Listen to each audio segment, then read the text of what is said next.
Full-time Devils, time for another huge debate. Today it is one that you guys really enjoy. It's the 3-in, 3-out transfer debate. Today with me is Statman Dave and Adam McKola. Stats versus passion. Really looking forward to this one. Let's get this party started. That's my line, mate. Yeah, I've taken it. Right, first thing we do to decide who goes first, who picks their first player to come into Manchester United. I've got a coin in front of me. Adam, would you like to call it? Tails never fails. It is, in fact, tails. So Adam can go first. First player into Manchester United. In. Yes. Let me refer to my list again. Pulling up his scouting notes there. Right. One of two centre-halves. And I'm going to be consistent with what I probably said on the last one of these videos and say Toby Alderweireld. I think we could get Toby Alderweireld, probably more likely in the summer, but, you know, this is 3-in, 3-out. We do what we want. Yes. I think Toby Alderweireld could potentially be that centre-half that goes alongside Victor Lindelof or Eric Bailly in the heart of Manchester United's defence and proper solidifies it. We saw the impact Virgil van Dijk had at Liverpool. And I think Toby Alderweireld could have a similar impact at Manchester United in terms of just shoring us up a little bit. We've seen Manchester United play some very good football under Ole Gunnar Solskjaer, but despite that, we've still seen that we do have issues at the back. I think Victor Lindelof's looked very good. Eric Bailly, we know he's got something in there, but we haven't got that, you know, reliable centre half that we really need. I thought about Coulibaly, but I think it's going to cost so much to get him, that we've already seen that Manchester United haven't spent an awful lot of money. We do need a few players. Obviously, there's going to be a few going out in the summer as well. But if we need to make so many signings, spending 100 million plus on a centre half is going to leave us with much less money. I also think, I know Coulibaly is very, very good, and he's not that much of a risk, but Alderweireld is less of a risk in terms that he's experienced in the Premier League and he kind of knows what it takes in the Premier League, which has to be Manchester United's focus next season. So, Toby Alderweireld. Statman Dave, before we get your first choice for who's coming into Manchester United, I need to make one rule clear. It's the one rule in this debate. We cannot repeat players. So you can't just pick the same players that Adam's picked. Yep. We can't do that. So Dave, who is your first man into Manchester United? Toby Alderweireld. Go on. No, I'm going to go down a different line. I'm going to go a little bit more exciting. With that £100 million that Man United might have, I'm going to throw that on Jadon Sancho. I think he's one of the best young players in world football. Obviously left Man City, falling out with Pep Guardiola. That's a good thing. He's going to be hungry to beat City every time they play each other. But of course, it's stats versus passion. So I've got to give you some stats in the Bundesliga this season. 6 goals, 7 assists. In terms of in Germany, only Sebastian Haller has more assists. He's creative, he's a playmaker, he takes people on, he's unselfish on the ball as well. He looks to rather play the pass than get a shot away on goal, which would completely suit Man United's attackers. You're thinking Martial's a finisher, Rashford's a finisher, Paul Pogba's getting into the penalty area. United need a bit of a creator on that right wing, and that is exactly where Jadon Sancho has played. His relationship with Marco Reus is a thing of beauty. It reminds me a little bit of Reus and Mario Götze back in the day when they were competing for the Champions League title at Dortmund together. Little combination play, little popping passes. Imagine that with Paul Pogba and Jadon Sancho. That is a match made in heaven. Not only that, though, in the Bundesliga this season, Jadon Sancho has been directly involved in a goal every 78 minutes, a record that's better than Mo Salah in the Premier League, Ronaldo in Serie A, and of course Sergio Aguero at Manchester City. Sancho is a top talent. If United want to step forward and push forward in the next few years to really compete for the Champions League title, Jadon Sancho would be the perfect fit for United on that right wing. We all know there's been an issue on the right wing probably since Ronaldo left. You think Valencia did a good job for a few years, but there hasn't been that guy to really step in there and make that sort of position his own. Jess Lingard's done some wonderful stuff over the last few weeks playing in that position, but Jadon Sancho, in terms of going forward and his talent, is pretty incredible. So I'd go out there and I'd spend the money, splash the cash on Jadon Sancho and bring him back to Manchester, but this time to Old Trafford. Adam, with that amount of money that it'll probably take to bring someone like Jadon Sancho in the club, would you say we'd rather invest it in other places? I mean, we've got enough talented young attacking players at United at the minute, haven't we? I do think we need a right winger as well. I do agree with Dave there to bring that balance to the front line. I know Jesse Lingard can play there. We still don't know what's going to happen with Alexis Sanchez, but there's too many question marks there at the moment. I think Jesse Lingard's much better in behind as well. So we do need a right winger. Obviously, Jadon Sancho is very, very talented. The only concern for me would be we've seen players tear it up in Germany, come to United, come to the Premier League and not do very well a few times. That's not to say it will happen to Jadon Sancho, but there's that. Okay, who's the second player you'd bring in then? Who's the second player you'd bring in then, Adam? Sorry, let me see. This is 3 and 3 out. It's unrealistic, isn't it? Don't say unrealistic, mate. When we signed Paul Pogba the day before, I said that was unrealistic. I'll do my unrealistic one last. Okay. This one is someone I think we can get. Someone I think is quality and is going to improve. And he's Premier League experienced as well. Okay. Only last 2 seasons, but still. Aaron Wan-Bissaka from Crystal Palace. United need a right back. I know he's naturally a right winger, but if we can get him in, I think Luke Shaw's been good this season, but I still think there's little question marks there. I think Diogo Dalot's showing very good signs, obviously at right back. But what you're going to see is Matteo Darmian potentially leave, Antonio Valencia potentially leave. We're going to see a lot leave. And I think Wan-Bissaka is someone that wouldn't cost a huge amount of money. And I think we could get him. He's a player that's going to improve. And I just like him. I just think I wouldn't mind United signing him. Dave, as soon as Adam said his name, you were shaking your head. What's going on?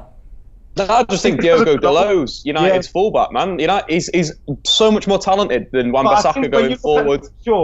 When you look at Luke Shaw, I know Dalot can play left as well. Just having the free, like we've seen, we haven't got that much depth at Manchester United, and the depth that we do have isn't that good. I mean, we're hoping to be involved in 3-4 competitions. We've got a manager that's now showing, I don't know obviously if he's going to be in charge next season, but he's showing that he likes to rotate. So Dalot's not the finished article, nor is Wan-Bissaka. So you've got to go with one. One of them has to play right back for Man United week in, week out to get the potential. Manchester United. What's the point buying a 28, 29-year-old to play alongside Dalot? That's going to prevent him from playing even more. But then I think what United could do in a way is make someone a little bit more versatile, maybe like a Victor Lindelof who has played right back. Antonio Valencia. No, like a centre half that's playing out there, out wide. In terms of you're playing a physical team that's going to lump the ball wrong. There's nothing wrong with playing a centre half at right back, and I just think what Dalot does going forward is so much better than what Wan-Bissaka does going forward. Wan-Bissaka is fantastic defensively, but going forward is what United need. So I think you go with Dalot over going with Wan-Bissaka in the long term, and that's what United need to think. Who's going to be the right back? If you sign both of them, it's going to be wishy-washy again. It's sort of like Luke Shaw when he first came to United, when we had like Daley Blind and we had other players that could play left back, and he didn't get that sort of first team shirt, and his improvement, his ability to get to his potential, maybe it was stunted by that little period. So I think with a young fullback, you've got to go, this is the guy, and let's stick with him. And that, for me, is Diogo Dalot over Wan-Bissaka. Dave, who's your second man in then? I think it'd have to be a centre-back. I think that a centre-back is something Man United need. I think there's a lot of players there that could fit the bill. Adam spoke about Toby Alderweireld. I don't quite think he is top level. I think Coulibaly is massively ahead of Alderweireld, and I would spend the money on Coulibaly over Toby Alderweireld, and that's who I'd go with.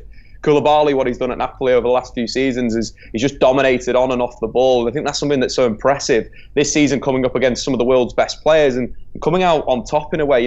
Both of the Napoli games against PSG, yes, Mbappe beat him a few times, but overall in the duel between them, you'd say Coulibaly came out on top. Physicality, strength, ability to get his body in between man and ball, but also, make tackles when he needed to. And I really like him as a player, and I think that he'd massively improve United on the ball. We've seen what Victor Lindelof has done on the ball this season for United, and now that's been so impressive.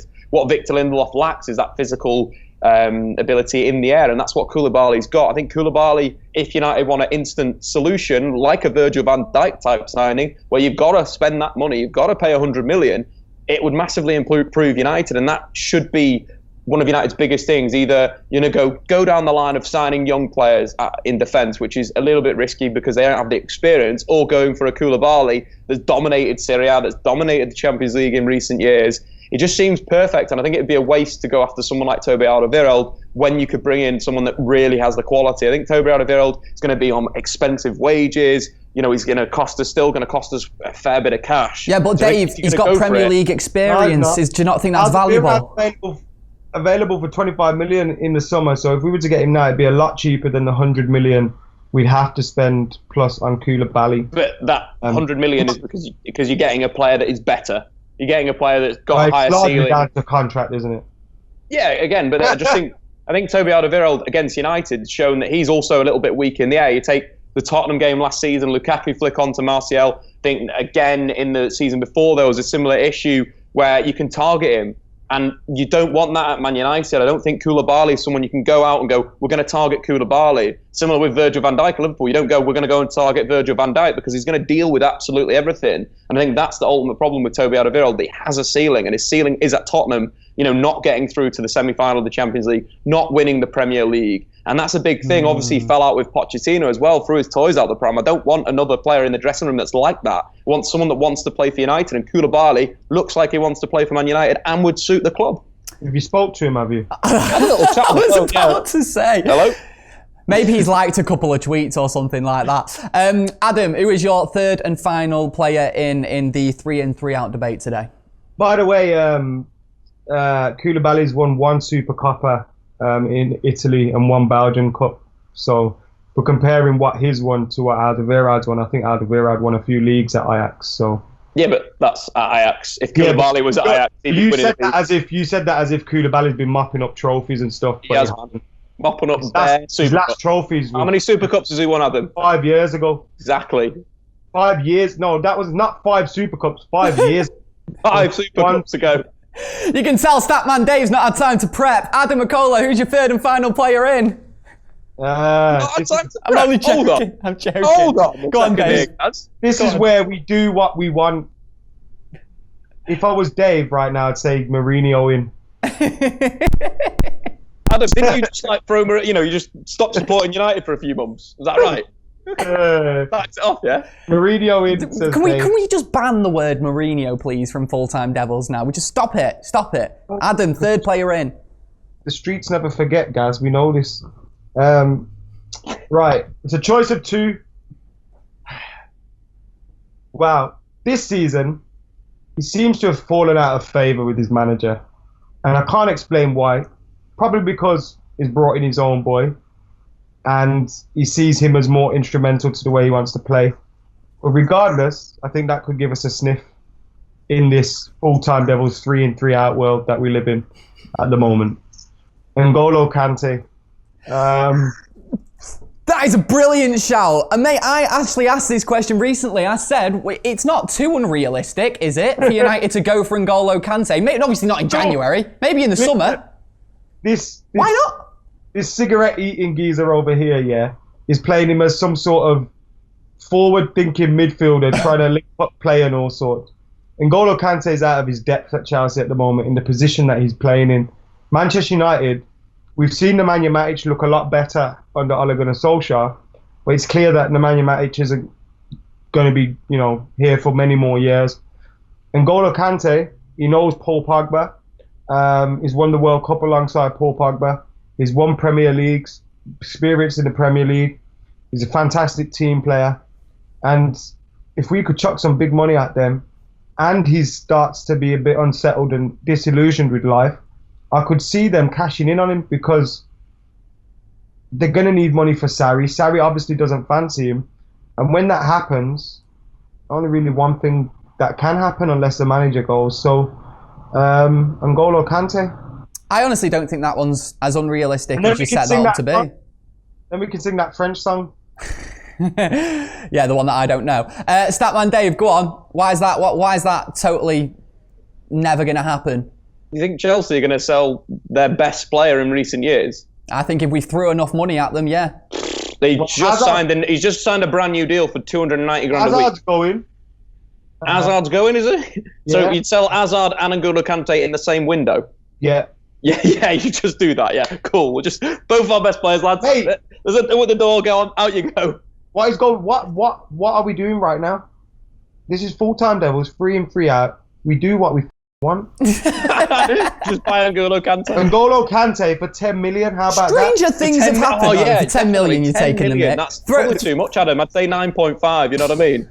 Simple this football stuff, right? I'll Buy who you want. Chelsea manager and accept the bid and then sack myself. Right, might as well say, my next one's going to be Cristiano Ronaldo, because that's easy to bring about. Oh, no, wait, actually, that young Argentinian lad, Lionel Messi. You won't be laughing. You won't be laughing when next season starts and we've signed N'Golo Kante and he wins us the league next season. Celebrate him, because he's one of the best central midfielders in world football. Dave, what is your third choice of a player in for the 3 in 3 out debate today?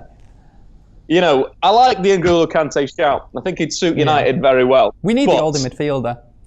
A golden midfielder right now is Frankie de Jong. If United are serious where they want to go, as I mentioned before, Jadon Sancho is a serious right winger. Frankie de Jong is a serious talent in central midfield. And if United want to go for the best, they pick up Frankie de Jong from Ajax. Simple as that. I think he brings more to the field than what N'Golo Kante does on the ball, and that's his big strength. He arguably plays as a bit of an old school sweeper where he does start in central midfield, but he drops back and gets on the ball. He drives into central midfield. The guy is an immense talent. You're thinking what Paul Pogba's now doing at number 10, he needs someone to draw pressure off him. What Frankie de Jong does so well on the ball is, pull players in, dribble past them, and then play forward. So you're thinking the link in midfield that Frankie would bring that maybe N'Golo Kante wouldn't bring. We know Kante is a wonderful talent winning the ball back, but he's a bit limited on the ball. What Frankie de Jong isn't is that. And I think he'd be a better signing for Manchester United if you go and forward thinking where football's going to, how we can evolve the side on the ball. You think Ander Herrera's done a wonderful job under Ole Gunnar Solskjaer, playing a little bit of as a box-to-box midfielder. He appears at the edge of their area. He'll dictate in between the two centre-backs. Frankie de Jong would be a massive upgrade on Ander Herrera. Yeah, potentially you need another defensive midfielder next to him. Maybe we'll buy both N'Golo Kante and Frankie de Jong and play them in midfield. That is a wet dream with Paul Pogba at number 10. But I think Frankie de Jong will be better for United's possession game in terms of building up versus just what N'Golo Kante does, which is winning the ball back. So I'd go for Ajax over Chelsea in this situation, because I think you could get Frankie de Jong, and I just don't think N'Golo Kante is attainable for Manchester United. Mate, we're not playing with these stupid things on this show, so all of what you just said don't matter. I'd also just want to make it clear, Dave, that you're getting his name way wrong. Way wrong. It's actually Frankie de Jong, not Frankie. You tell him that. Make sure you get that right when you're coming on these debates. The guy that Dave we expect a certain level of knowledge here. Plays in the Icelandic 7th division. I was pronouncing Tony Martial's name as Marshall for about 3 years, so don't worry about it. We're joking. Yeah, I know. I pronounced it Marshall. I still pronounce it Marshall out of principle. Right, let's get into players 3 out then. Adam McKola. All right, Frankie. Adam McKola. Go on, 3 players out. Pick your first one. Who is it? Chris Smalling. Just that's it. Chris Smalling. We don't need to go into it too much. Why Chris Smalling above Phil Jones? He was next. Right, all right. Chris Smalling. Dave, who do you need to get rid of? And you can't say Chris Smalling now. Phil Jones. Yeah, brilliant. Okay. Mate, yeah, this is the debate, but Chris Smalling and Phil Jones. Any arguments for keeping either of them? Chris Smalling, come on, he's been one of our most consistent defenders over the last few years. Smalling is good for marketing into the vegan part of the footballing community, and I think that's an asset for Manchester United going forward. So I think Chris over Phil, just for that little bit of marketing there, and obviously something that we like to do. Okay, right, and I won't ask you why you'd get rid of Chris Smalling over Phil Jones, Adam, because you did say Phil Jones was going to be your next choice, but it can't be your next choice now. So who is your second player out of Manchester United? Philip Jones. No, you can't say it. Dave said it. You need a different option. Phil Jones in. He's getting a testimonial. Marwan Fellaini. Marouane Fellaini. Why do we need to get rid of Marouane Fellaini? The man comes on at the end of games and scores really important goals for us. Not anymore. Not anymore. Not under this place where we actually play football nowadays. Look, all due respect to my sweet Prince Marouane. We've had a long ride. It's been emotional. Been some ups, been some downs, mostly downs, but there's been a few ups along the way. Our celebration at Crystal Palace, our interview where he couldn't wait to get out of there. Marouane Fellaini, nice to meet you, Marouane. Nice to meet you. Oh. Pleasure. Feels like this debate. You can't wait to get out of here. It's just everything about Marouane Fellaini. Right, Adam wants to get rid of Fellaini, but Statman Dave, we're talking about a player who, if used correctly as an actual plan B, could surely be useful for Manchester United. Surely the problem in recent years is that he's been starting too many games. What do you think? The only thing I can agree with Adam is calling Fellaini the sweet prince. Marouane Fellaini, Man United, plan B, option off the bench. I think he still can be utilised under Ole Gunnar Solskjaer. I think there's some situations like the Newcastle game where defenders get quite physical with Marcus Rashford. Throwing a Marouane Fellaini behind him could alleviate that problem. So a tactical weapon that could be used again in the knockout stage of the Champions League. That's where I'd like to see him. You think in some teams play with very short defensive midfielders, still an option for Ole Gunnar Solskjaer. Imagine Verratti up against Marouane Fellaini. That'll be a serious battle for Verratti to even get into the game. And he's a destroyer. He's a destroyer wherever he's playing, whether it's in the defence, in midfield, or as a number 10. It's still an option. And I don't think getting rid of that right now over other players in the squad would be a smart move. I think there's a number of names that you'd be showing the exit door before Marouane Fellaini. Think of all the important things Fellaini's done, the Europa League run, so vital in that, the FA Cup that we won. Just a player that I think still can be used at Manchester United and wouldn't be someone that I'd show the door as quickly as Adam would want to. Can we just get a screenshot of Adam's face there while Dave was saying that about Fellaini? I think we need that, don't we, for a reaction. Dave, who's your second choice then to get rid of? Darmian. I think he's absolutely rubbish. So I think I'd ship him off quick time. I think there's other players in the youth team that are coming through that could do a job at fullback, and Darmian is just unneeded. And we've tried to sell him about 4 or 5 times. So just try again to get rid of him. The problem was we weren't trying to sell him at all. Jose just held on to him, if you remember. There was a few, I think Juventus wanted him, Inter wanted him. Just fair play to him. He kept his head down, but yeah, he's got a goal. It's always good to have fullbacks that can play on either wing in the team. I don't know. I'm trying to justify us keeping Darmian. It's also good to have fullbacks that can play football as well, guys. It's a very good point, Adam. A very good point. The reason I put the face was because Dave asked me to imagine Fellaini against PSG. Who the f*** in the right mind wants to imagine that? Adam, who's your third choice to get rid of on today's 3 in 3 out I debate? just completely explained why you'd imagine that, Adam. Verratti versus Marouane Fellaini. What a battle that'll be. Imagine that, playing a team that plays football with Fellaini. Fuck. I told you, his third was Mourinho. Okay, so didn't we beat the European champions? The potential. Hold on, Adam. Because he bottled it. What happened? Turin. I don't Under the old guy. Who comes on? Marouane Fellaini. Who changes the game? Marouane Fellaini. He only changes the game for a manager that's useless at playing football and useless at coaching a team to play football. Changes games. That's when you need Fellaini. He still changes games. It's as simple as that. He changes games. Versus over someone like a Matteo Darmian who doesn't change games. That's the point. That's what Marouane Fellaini is in my list. At the moment, we've got a manager that shows if you can't change games, you're just playing the football at your feet and you're just a big lump, then you may as well allow it. Adam, who's your third choice to get rid of then? 3 in 3 out debate. Tell me, who is it? Who did I say before? You said Chris Smalling and you said Marouane Fellaini. Are you even alive today, Adam? There's so many useless idiots, I've got a list of 10 outs here, so I keep forgetting who I said. I only said Fellaini to make Dave cry. Fellaini, Smalling, and I love Rojo, so I'll keep him around for banter purposes. I'm all about that. Keeping players for banter purposes. Another man that you know what, I love him. But time's time. Ashley Young. You've got to go. I'm sorry. Again, celebrated with him on the pitch once as well. Interviewed him. He was more enthusiastic about that though. But yeah, he's got to go. Probably wouldn't be now. Ashley Young. Dave, Adam wants to get rid of our best left back and our best right back there. What do you say to that? I'm confused. I thought there was another one, Antonio Valencia, that's been getting a lot of stick recently that probably should be ahead of the pecking order in terms of leaving the door. See? That's simple as that. Games that match. Debate 1. Adam McKola picked Ashley Young over Antonio Valencia. Did you see Antonio Valencia play against Newcastle United? The fella bottled it. He couldn't go forward. At least Ashley Young can attack forward for 5 years, but you've been defending him. God. I mean, no surprises for who Dave's next choice is going to be then. Dave, who is it? Who are you getting rid of?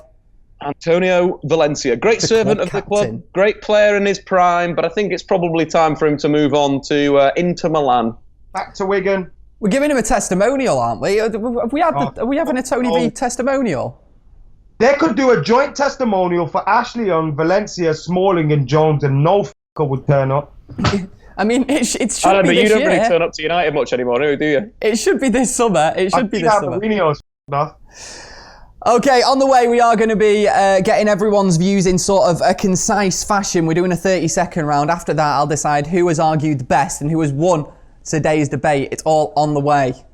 Okay then, this is it. Stat nerds versus passion merchants. Let's find out who has won today's 3-in, 3-out debate. It's the 30-second round. I want you to get your arguments into a concise 30-second package. Then I'm going to decide who has won today's debate. Let's start with Dave. 30 seconds to tell me why your 3 players in are the best players in the world and why your 3 players out are the worst players to ever play for Manchester United. Tell me. Go.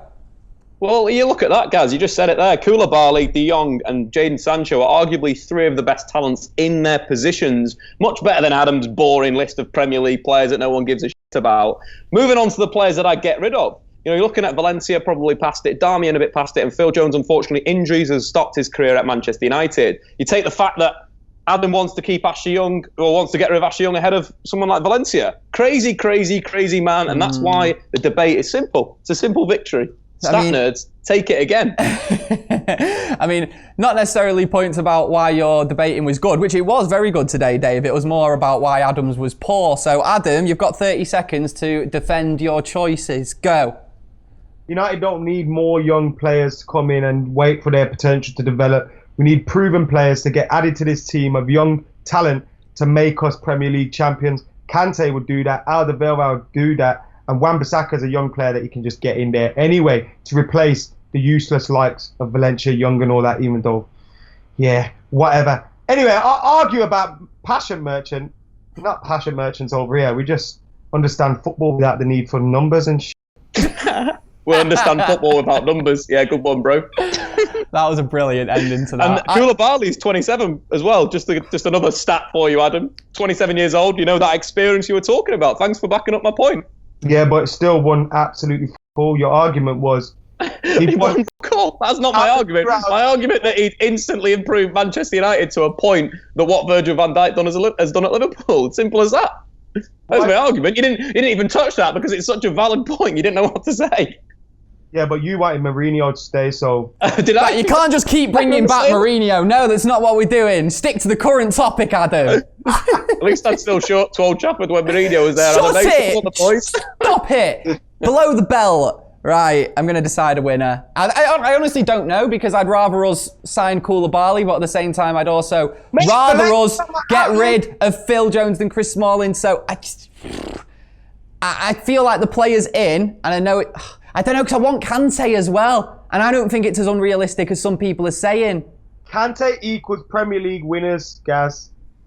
I want Kante so much, I'm going to give Adam the win. Even though I actually think that Dave's are much more realistic. Much more realistic, and to be honest... It's not more realistic, it's full of hipsters. They're much more realistic, though. They're the players that you can see Manchester United signing. And those 3 players that you wanted out as well, I would rather them leave than yours. However, because of the players that went in... Gaz, you just picked Antonio Valencia versus Ashley Young. Well played, lad. I'm really conflicted. He's only got channel 1 to 5. Where's he? I'm really conflicted today, so I can barely make a decision, but maybe you can at home watching. Check it out. Vote on the video up there. There should be a link somewhere for you to vote. Decide who you think has debated the best. Is it Statman Dave or is it Adam McKola? Get in the comments below as well. Give us a subscribe if you've not already. Loads of videos coming throughout the week. So close to 500k subscribe now. So close. Click that subscribe button, please, and we'll catch you next time. All right, see you in a bit. Laters.